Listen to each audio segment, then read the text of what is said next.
Nous sommes maintenant avec M. Pierre Corriveau, qui est président de l'Association des architectes du Québec et qui vient nous parler d'une nouvelle campagne qu'ils ont lancée. Monsieur Corriveau, comment allez-vous aujourd'hui? Je vais très bien vous-même. Je vais également très bien. Merci d'être parmi nous. Vous nous parlez de nos espaces de vie, qui est une campagne que vous avez lancée. Pouvez-vous juste, en quelques secondes, nous expliquer de quoi il s'agit globalement, puis ensuite, on va choisir différents éléments un petit peu plus précis, puis on va en discuter. Je vais peut-être en fait vous départ parce que vous m'avez annoncé comme étant de l'Association des architectes, mais en réalité, je suis de l'Ordre des L'Ordre des architectes du Québec. architectes, pardon. Voilà, L'Ordre des c'est architectes. vraiment différent, hein, et parce qu'un ordre professionnel, vous devez le savoir, a comme mission la protection du public, alors que les associations professionnelles sont des éléments qui vont Mhm, plutôt miser sur la prise en charge des intérêts des individus de la dite profession. Donc, nous, c'est réellement la protection du public des membres de que l'association, l'on a à exact. cœur et pour que l'on travaille. Effectivement, on a fait une campagne de valorisation qui est en cours actuellement, où on travaille sur la notion de qualité architecturale, sur la raison, où on essaie d'expliquer aux gens en quoi les architectes sont importants dans cette notion de qualité, donner des exemples de cette notion de qualité pour que les gens comprennent un peu quelle est l'importance de l'architecture dans leur histoire de vie et qu'ils puissent prendre en compte pardon, ces éléments-là quand ils font des choix sociaux. On considère que l'architecture est peut-être mal méconnue. On considère que l'architecture a Ouais. intérêt à être mieux connue pour qu'on puisse faire des choix qui sont plus éclairés quand arrive le temps d'investir des sommes faramineuses au niveau de la construction. Et ce que l'on souhaite, c'est que les gens prennent pour habitude de d'investir dans la qualité, dans l'intelligence architecturale plutôt que dans des du béton, tout simplement. Voilà. Oui, c'est C'est un ça. peu ce que Habituellement, la ce type campagne de a essayé de faire. campagne-là, Oui. c'est ça. Habituellement, ce type de campagne-là naît d'un besoin. Puis est-ce que le besoin auquel vous avez fait face, c'est que le métier d'architecte était sous-apprécié? Parce que vous avez mentionné qu'il était méconnu, mais est-ce que vous Oui. ressentiez également qu'il était peut-être un petit peu sous-apprécié? En fait, il est peut-être mal aligné dans la perception des gens. Très souvent, on a l'impression que l'architecture, c'est quelque chose d'élitiste, qui s'adresse seulement à des gens bien fortunés, qui ont les moyens de payer pour des architectes ou encore pour des gros monuments, des bibliothèques ou Mhm, C'est vrai qu'on a des assemblées nationales ou des éléments comme ça. C'est vrai qu'on en fait. Hein. C'est pas, et c'est vrai que c'est important de bien les faire, ces projets-là, mais l'architecture mhm. nous touche à tous les coins de rue, à tous les moments de nos vies. Ce matin, quelqu'un me disait, on essayait de faire l'analyse, mais je ne sais pas si jusqu'à quel point le chiffre est précis, mais qu'on passait 95% de notre vie à l'intérieur, dans des espaces architecturés, construits. Donc, si on passe 95%, Mhm. puis finalement, ça marche peut-être la semaine. La fin de semaine, j'ai l'impression que non, là, mais la Ouais. semaine, c'est à peu près possible.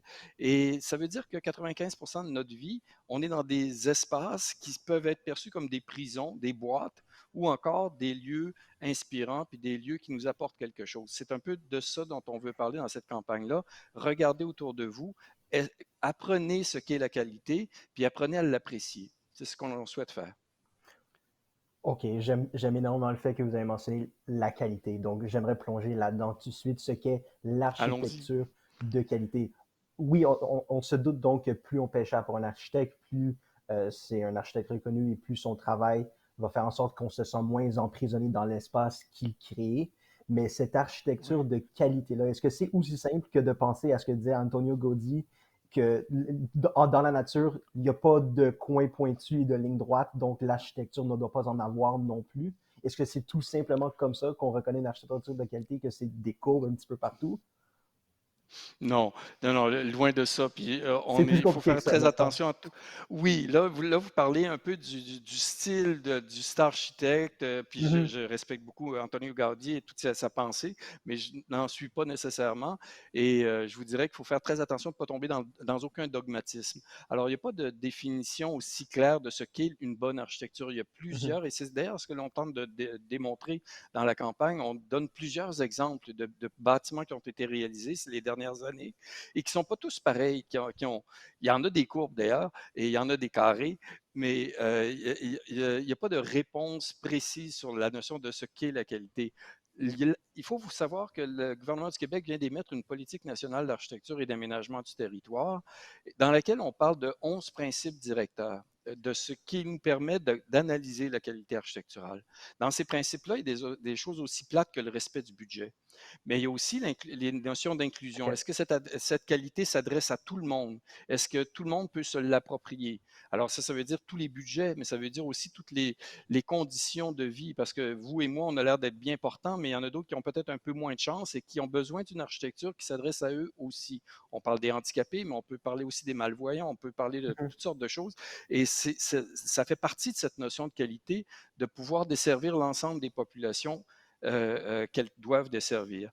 L'esthétique en est une des facettes de la qualité architecturale, mais aussi la fonctionnalité. La fonctionnalité, c'est comment votre bâtiment peut-il le mieux possible répondre à vos besoins exprimés.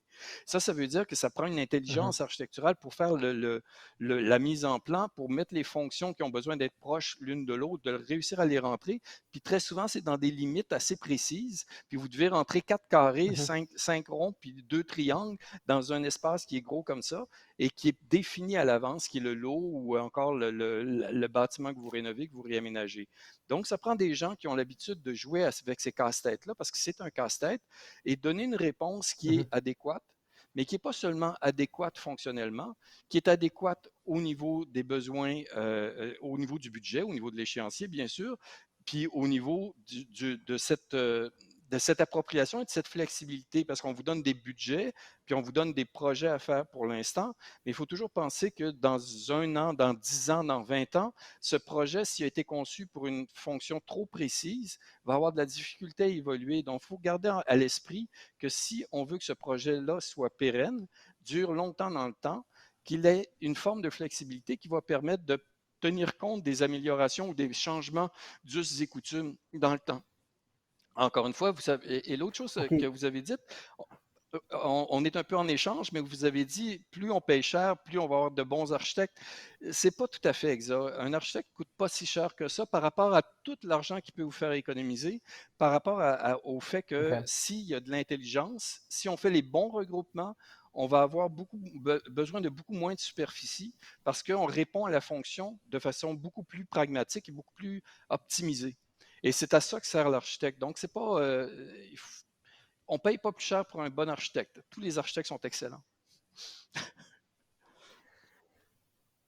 Vous avez mentionné quelque chose que je trouve super intéressant, le fait que l'édifice ou la création de l'architecte doit être pérenne et doit pouvoir, Oui, si on veut, changer sa vocation. Donc, quelque oui, chose comme l'Institut culturel CRI dans le nord du Québec, dont vous parlez sur votre site web, Nos espaces de vie, oui, oui. cette création qui est extrêmement unique et qui se prête en ce moment très, très bien à une exposition dans un centre culturel amérindien CRI, ça, s'il y en avait la nécessité, l'architecture de cet édifice ferait en sorte qu'il se prêterait également bien à d'autres dessins, à d'autres types à héberger d'autres types Idéalement, de la choses réponse, c'est oui. que simplement. Idéalement, mais OK. ce n'est Mais je pas, regarde c'est l'édifice, pas puis seulement. Oui. Il vous parle comme étant, il est allez-y. tellement, et c'est intéressant, c'est qu'on ne va pas changer la fonction. On veut pas faire de cet édifice-là un hôpital demain matin. C'est sûr que c'est pas ça la fonction. L'idée, c'est est-ce OK. que ce centre culturel CRI va pouvoir évoluer comme centre culturel CRI au fur et à mesure que la nation CRI va, elle, évoluer, parce qu'elle va évoluer et elle va pouvoir continuer à vouloir créer de nouvelles fonctions, etc. C'est ça qu'on parle quand on parle de flexibilité. Je vais vous donner un autre exemple de flexibilité, puis Avant ça, s'il vous plaît, comment est-ce qu'un édifice évolue? ben c'est ça. Vous avez C'est dit là, que on l'édifice va doit tomber. évoluer au même rythme que la nation crie. Comment est-ce que l'édifice lui-même, je vois comment une nation peut évoluer, mais comment est-ce qu'un édifice qui est littéralement coulé dans le béton peut évoluer lui aussi? Voilà, ben c'est justement, c'est de savoir où on place le béton.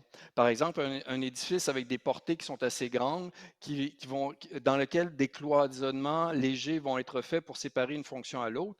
vous évoluez, vous dites, j'ai plus besoin de 3 salles de conférence, mais j'en veux plus qu'une.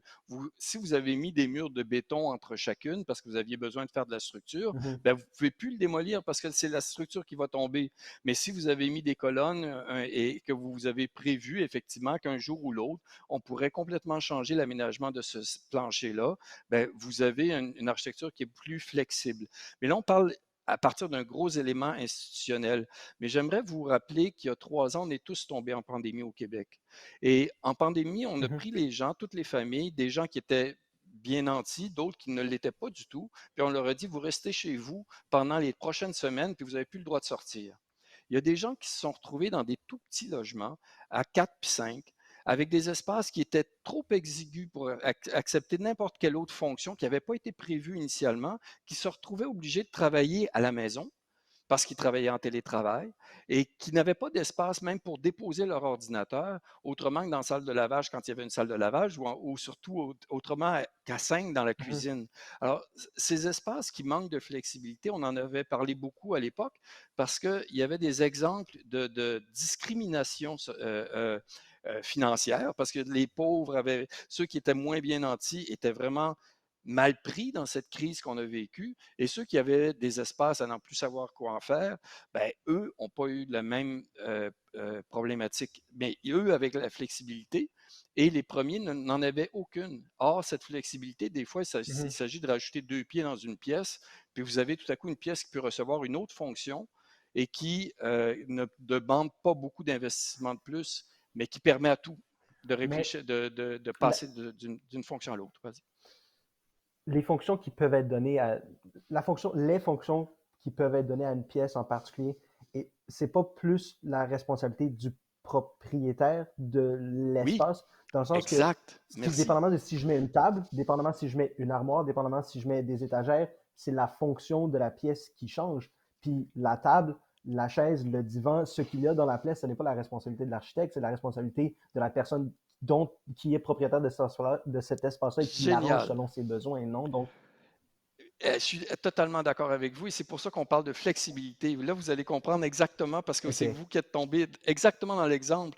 Vous avez un espace qui est good. flexible quand il vous permet de mettre une table, un lit ou une chaise ou une étagère. Euh, Vous avez un espace qui n'est pas flexible quand vous rentrez dans la pièce, puis s'il y a une seule chose que vous pouvez mettre, c'est un lit collé sur la place, parce que sur le mur, mhm, puis un accès gros comme ça, une porte de garde-robe de 2 pieds, puis le reste, c'est de la circulation. Cet espace-là n'est pas flexible parce qu'il n'y a pas d'aménagement possible autrement que celui que l'architecte a imposé au départ.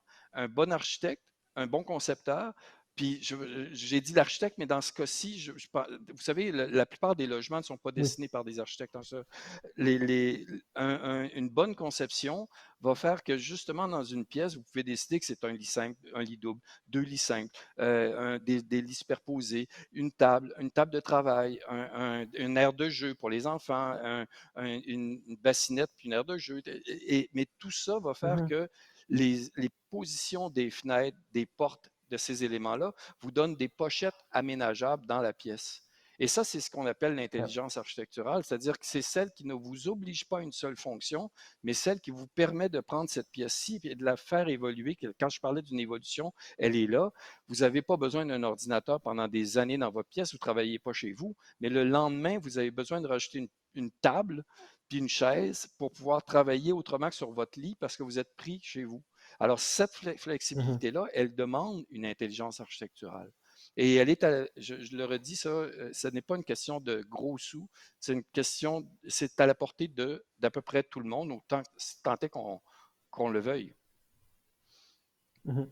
Vous avez cette flexibilité. Est-ce qu'elle est d'une certaine façon en lien avec ce que vous avez mentionné au tout début de l'entrevue, qu'il y a certains espaces, lorsqu'on passe 95% de notre temps dedans, Oui, qui se sentent comme une prison. Et j'imagine que donc plus un espace est flexible, moins on va se sentir emprisonné dedans, ou est-ce que ça n'a aucun rapport? absolument. Non, ça a tous les rapports. Exactement, vous êtes en plein dedans. C'est-à-dire que j'aimerais ça vous faire un exercice. Là. Je vois que vous êtes probablement chez vous, ou du moins que vous Allons-y. avez un très, très beau bureau. Je C'est je pas ne le sais pas où bureau. vous êtes. Ah, OK, bon. Alors, mais quand vous fermez les yeux, puis que vous les réouvrez, Mhm. ce que vous voyez devant vous, est-ce que ça vous parle? Est-ce que c'est un espace qui a de la luminosité? Là, aujourd'hui, on n'est peut-être pas dans la bonne journée pour parler de luminosité. Je ne sais pas quelle est, si la tornade est passée chez vous, mais là, elle est en plein chez nous. C'est assez impressionnant. Ah, Mais il y a si 15 vous minutes. avez... Ouais, ouais. Ah oui, OK. Mais quand vous fermez les yeux et que vous les réouvrez, ce que vous avez devant vous, s'il est signifiant, s'il vous parle, s'il vous dit j'ai envie de vivre ici, comme vous avez dit tantôt, ça va être quelque chose qui va avoir un impact extrêmement positif sur vous. Si quand vous réouvrez les yeux, vous dites mais c'est une prison, c'est une boîte, j'ai le mur à 2 pieds de moi, je suis plus capable de vivre ici, vous êtes, vous êtes mal servi par l'architecture et c'est ça qu'il faut absolument corriger.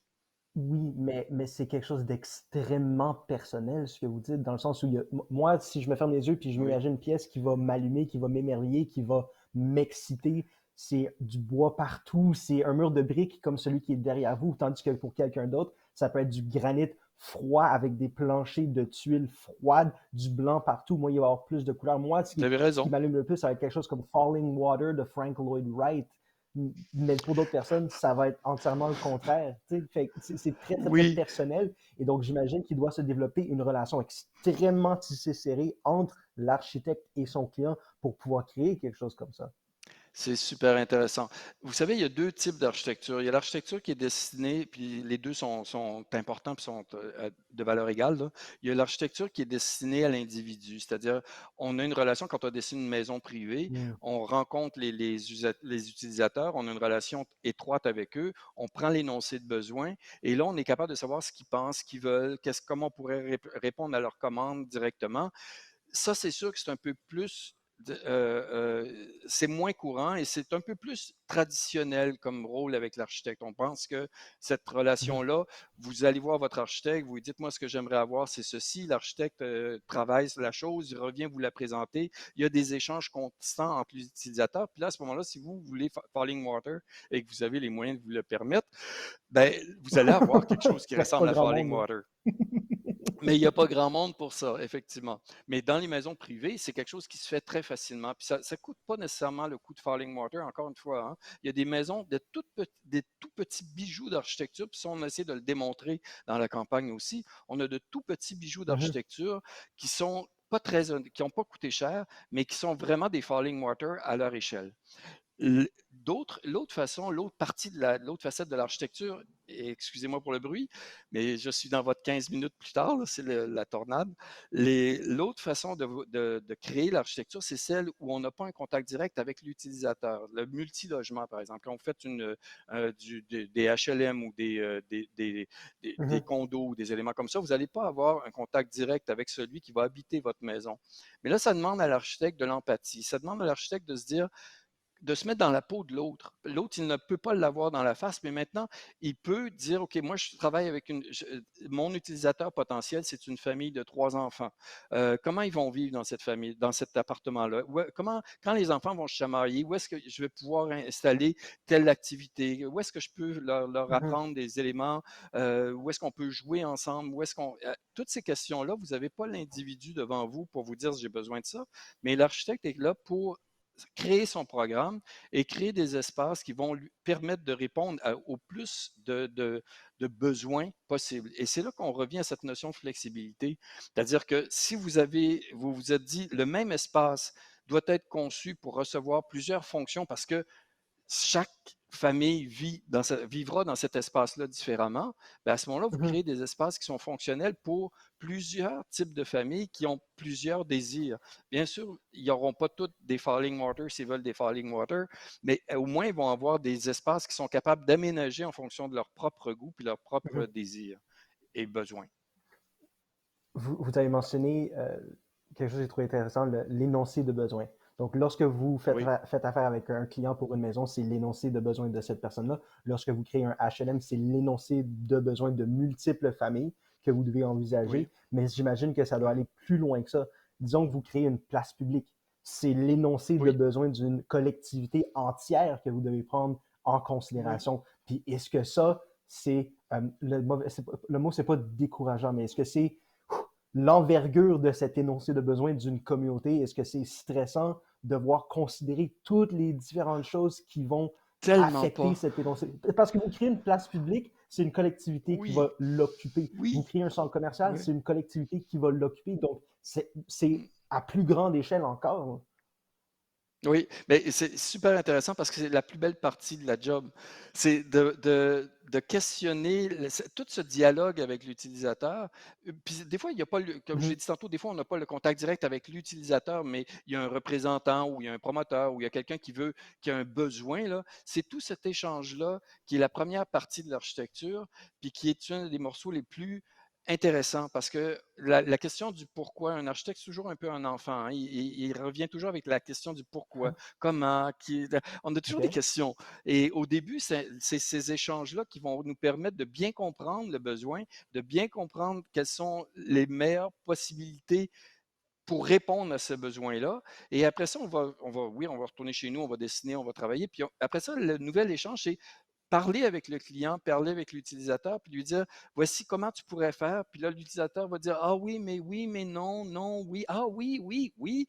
Puis les échanges vont faire que vous allez retourner travailler parce qu'il y a des éléments que vous avez compris qu'il n'était pas tout à fait parfait, il répondait pas, contrairement à ce que vous aviez pu penser, il n'était pas exactement optimal pour la réponse au client. Le client va intervenir, hein, puis il va vous donner enrichir votre concept. Mhm. Puis là, vous allez travailler avec lui en fonction de ses intentions, de ses désirs, etc. C'est ces échanges-là qui sont les plus beaux en architecture. Et on est là pour ça, hein. Encore une fois, ce n'est pas une question de moyens financiers, c'est une question de désir. Si un client n'a pas beaucoup d'argent, mais qui a des vues extraordinaires, puis qui a une ouverture fantastique, c'est un client qui vaut de l'or. C'est un peu ça qu'on doit comprendre. Et c'est pour ça que les architectes sont si intéressés à parler au monde. C'est parce que de l'or, il y en a partout. Pas parce qu'on veut se l'approprier, mais parce qu'on aime ce Ouais, contact-là. ouais.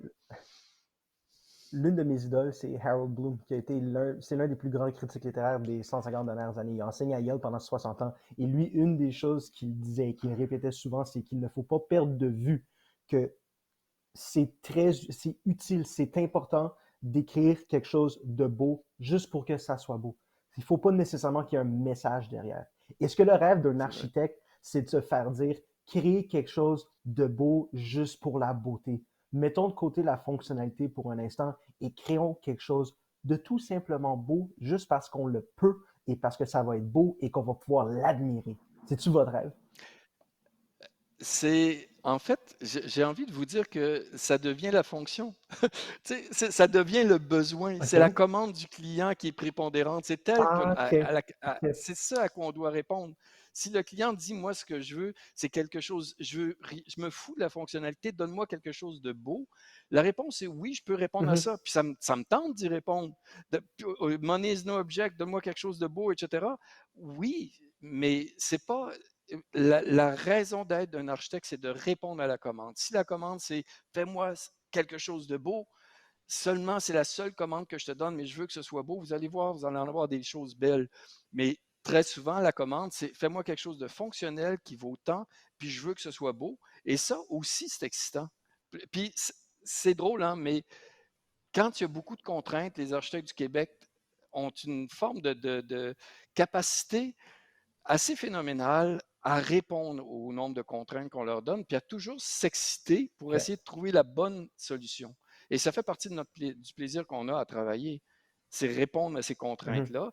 Et si ce n'est que la beauté, la contrainte, ben oui, bien sûr, on va pas bouder notre plaisir. Quel était, selon vous, l'énoncé de besoin de la Sagrada Familia? Est-ce que c'était créer quelque chose de bizarre, beau et qui ne sera jamais fini en même temps? Dans son cas, il y avait une fonctionnalité quand même, hein. On répond à un programme qui est un programme liturgique et où Mhm. l'élévation de Un lieu de l'âme culte. Mhm.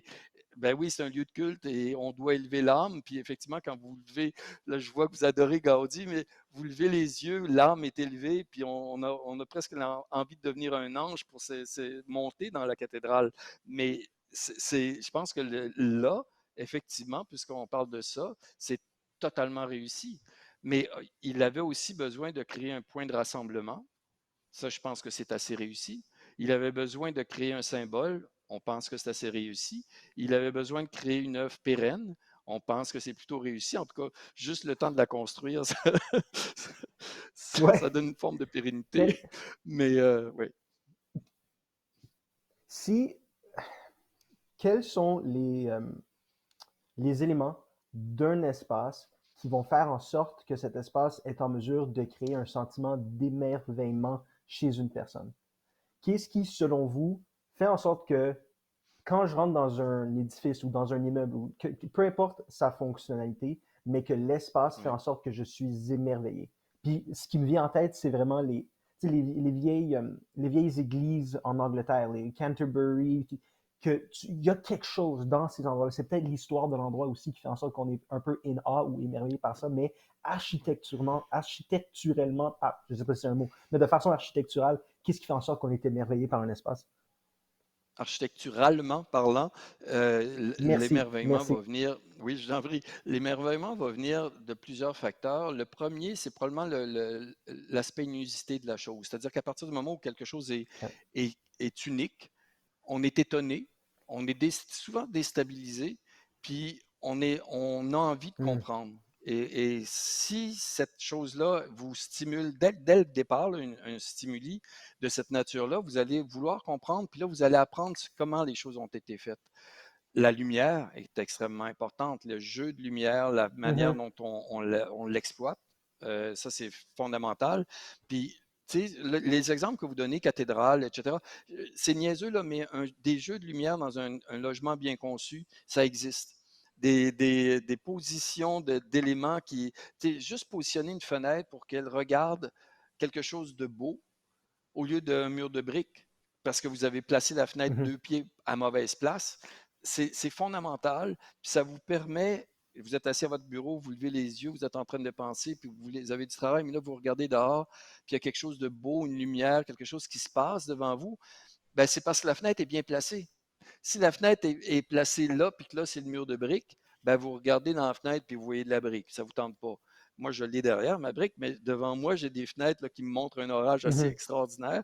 Puis c'est beau, c'est intéressant. Je me plains pas du tout de ce que je vois, puis je suis capable de rêvasser juste à regarder ce qui est devant moi. Je pense que le rêve aussi, puis vous en avez parlé, à partir du moment où un lieu vous ouvre sur autre chose, soit parce qu'il vous permet de regarder ailleurs, soit parce qu'il vous inspire autre chose que ce que vous êtes vous-même. Là. C'est un lieu qui vous ouvre à autre chose, c'est quelque chose d'extraordinaire.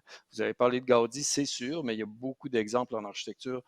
Mhm. D'ailleurs, on peut parler des églises québécoises, puisque je ne sais pas si vous connaissez bien les églises blanches du Saguenay. On a eu pendant des années une production architecturale qui était enviée de par le monde parce qu'on avait une stimulation qui était extraordinaire pendant les années 60 au niveau architectural, qu'on va essayer de ramener maintenant. C'est un peu ça qu'on ramène, on veut ramener les gens à ce pari de la qualité puis du stimuli architectural pour que notre société reprenne goût à construire puis qu'elle prenne goût à bien construire, puis à rendre beau ce que l'on fait, pour que quand on le regarde, on soit émerveillé, stimulé, puis content. Monsieur Corriveau, c'était tellement intéressant. On a un petit peu dépassé notre temps. C'est pas bien grave, ça en a valu la peine. Donc, on invite tout le monde à aller visiter oaq.com/, nos espaces de vie, pour vraiment prendre connaissance de l'importance et de la différence que faire affaire avec un architecte de qualité peut avoir dans votre vie. Je vous remercie énormément du temps que vous nous avez accordé. C'était super intéressant. Merci Merci Vincent. beaucoup. Monsieur Pépin, ça m'a fait plaisir. À très bientôt. Bye. À bientôt.